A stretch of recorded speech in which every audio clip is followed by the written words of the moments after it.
Secretary of War Hegseth orders rare, urgent meeting of hundreds of generals and admirals.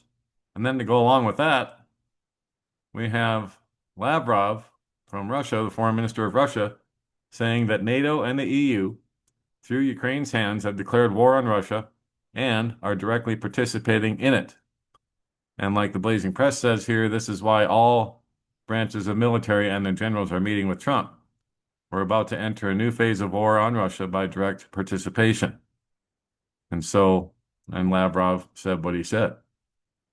And he says also that the refusal to comply with the principles of the UN Charter is a manifestation of neo-colonial ambitions, which leads to increased global instability. Indeed, it does. So that's the news that I started off with this morning as I was going through things. First, I came across this story. Then I came across this one, which says why all the generals are going to be meeting. And came across this as well. Poland is going to amend their military law and shoot down Russian missiles in Ukraine. So now they're going to be extending their air defenses from Poland into Ukraine itself. And now Poland is preparing to amend its law and military deployments to allow its forces to shoot down hostile objects launched by Russia over Ukraine. The law would include Russian drones and Russian missiles over Ukraine without prior approval from NATO or the European Union. It is not known if the law would also cover Russian aircraft. Well, I'm assuming it would. It seems to many people that the very moment Poland engages a Russian missile, which is over Ukraine, then Poland becomes a party to the conflict, thereby opening itself to being attacked by Russia. Well, based on what Foreign Minister Lavrov said today, I think that's already happened. And all NATO countries are now essentially targets. And so more knowledgeable observers think that NATO would have no objection to adhere to Article 5, collective self-defense of the NATO treaty, if Poland chooses to deliberately enter the conflict on its own. But while there may not be any obligation for NATO to honor Article 5, it is already long clear that NATO wants to go to war with Russia. Yeah, they've been pushing for it for 3.5 years. Perhaps this is why the Secretary of War, Pete Hegseth, is calling for an in-person meeting next week of all generals and admirals of all branches of the U.S. Armed Forces. Yeah, very well could be. Perhaps Hegseth knows that Poland is going to do this. Perhaps also knows that Russia will strike Poland if Poland shoots down Russian aircraft over Ukraine. And finally knows that we'll declare Article 5 self-defense against Russia, question mark.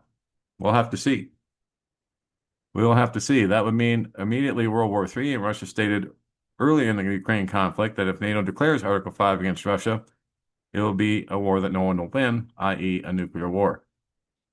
Well, even the kinetic energy weapons and, Russia's Oreshnik missile system, they didn't even use nukes and obliterated buildings in Ukraine. Just conventional warheads. Wow. Yeah, hard to say, guys. They'll probably use some nukes, but I would imagine most of it will be kinetic weapons and also drones and things of that nature. As Denmark keeps getting harassed by drones that they say are coming from Russia and is closing down their airports nonstop as they keep popping up everywhere inside of Denmark. And so Russia can cause a lot of havoc just with infiltrating NATO countries and launching drones inside of those countries and screwing up their air operations. I mean, with drones now, it's completely changed the game. But anyway, those are the things that have been happening on the world stage as far as wars and rumors of wars.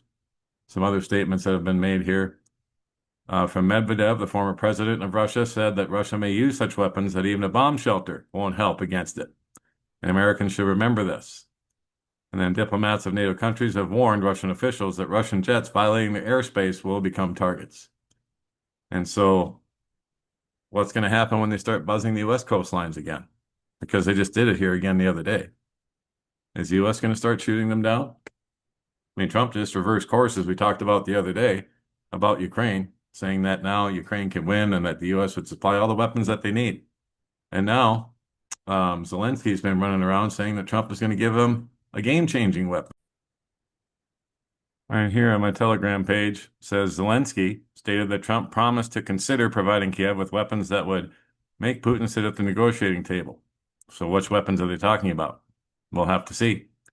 Trump also gave the green light for strikes deep into Russia if the Russian armed forces hit Ukrainian energy facilities, which they've been doing quite a bit.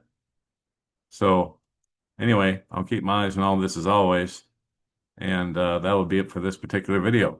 Don't forget, don'tspeaknews.com is home base for all that we do. And I put up a couple news stories about the Charlie Kirk situation and how prior to his death, as he was doing his tours, he was actually advocating for the mystery religion. There's a video about that right here and shows you how he was doing that.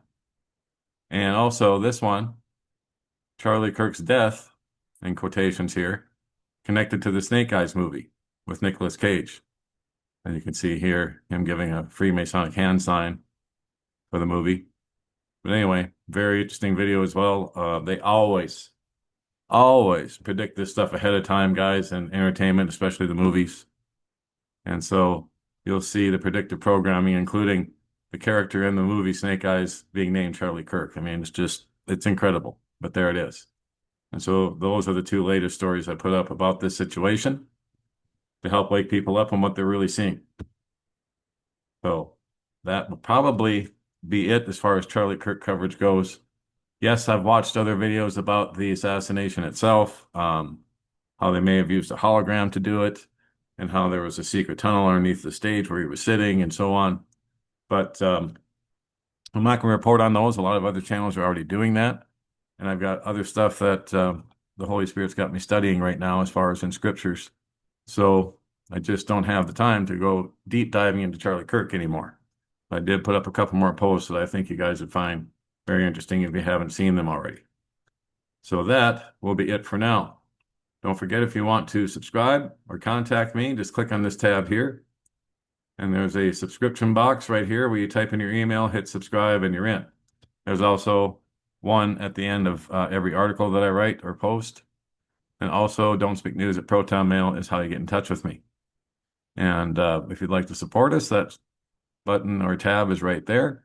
All the links to support us are right here. And we thank you very, very much for that. Without you guys, we wouldn't be here. We wouldn't stick around. And Rumble, BitChute, Telegram, YouTube, all those links to find us around the internet are right there. And these are the places where you can find me. I'm not going back on Twitter or Instagram. They just take me down as soon as I put something up almost. So not worth it anymore, guys. So these are the places you can find me. And that will be it for now. God bless, take care. Johnny Storm, Don't Speak News.